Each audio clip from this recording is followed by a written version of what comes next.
ہم آپ کو ایک کسان کی کہانی سناتے ہیں۔ کیا آپ کو معلوم ہے کہ کسان کسے کہتے ہیں؟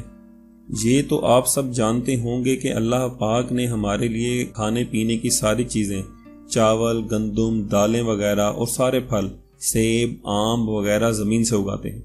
زمین کو کھودا جاتا ہے اور اس میں بیج ڈالے جاتے ہیں، پھر اللہ تعالیٰ اس میں سے اناج اور پھل اگاتے ہیں۔ جو شخص زمین پر محنت کرتا ہے، اسے کھودتا ہے اور اس میں دانہ ڈالتا ہے، اسے کسان کہتے ہیں۔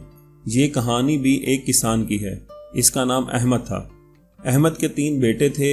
وہ اپنے گھر میں بہت خوش تھے، لیکن احمد ایک بات سے بہت پریشان تھا کہ اس کے بیٹے بہت سست اور کام چور تھے۔ وہ کام کاج میں بالکل اس کی مدد نہیں کرتے تھے۔ آخر بہت سوچنے کے بعد اس کے ذہن میں ایک ترکیب آئی۔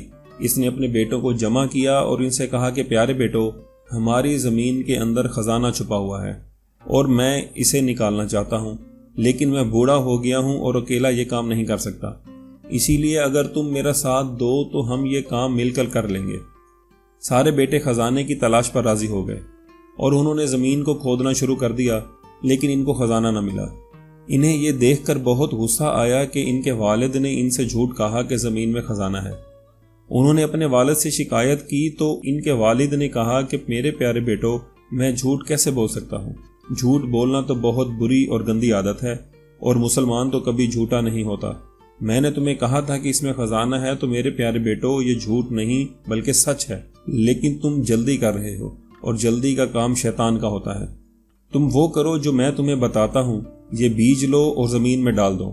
جب سارے بیٹوں نے مل کر بیج ڈال دیے تو کسان نے کہا، آؤ اب وضو کرو اور نماز پڑھ کر اللہ تعالیٰ سے دعا کرو کہ اللہ بارش برسا دے۔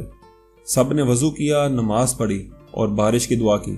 اللہ نے ان کی دعا قبول کی اور خوب بارش ہوئی، اور کچھ ہی دنوں میں زمین میں پودے اگنے شروع ہو گئے۔ کسان نے اپنے بیٹوں سے کہا، دیکھو یہ ہے وہ خزانہ جس کا میں نے تم سے کہا تھا کہ جب کوئی شخص محنت کرتا ہے تو اس کا پھل اس کو ضرور ملتا ہے۔ تینوں لڑکے اپنے ہاتھ سے لگائے پودوں کو بڑھتا دیکھ کر بہت خوش ہوئے اور اپنے والد کے گلے لگ گئے اور کہنے لگے کہ ہم آئندہ سے ہمیشہ آپ کی مدد کریں گے اور اپنے پودوں کی بھی حفاظت کریں گے۔ کسان یہ سن کر بہت خوش ہوا اور سب مل جل کر کام کرنے لگے۔ دوستو، اس کہانی سے ہمیں سبق ملتا ہے کہ ہمیں ایک دوسرے کا خیال رکھنا چاہیے اور کام میں دوسروں کی مدد بھی کرنی چاہیے۔ محنت سے کیے گئے کام میں بہت برکت ہوتی ہے۔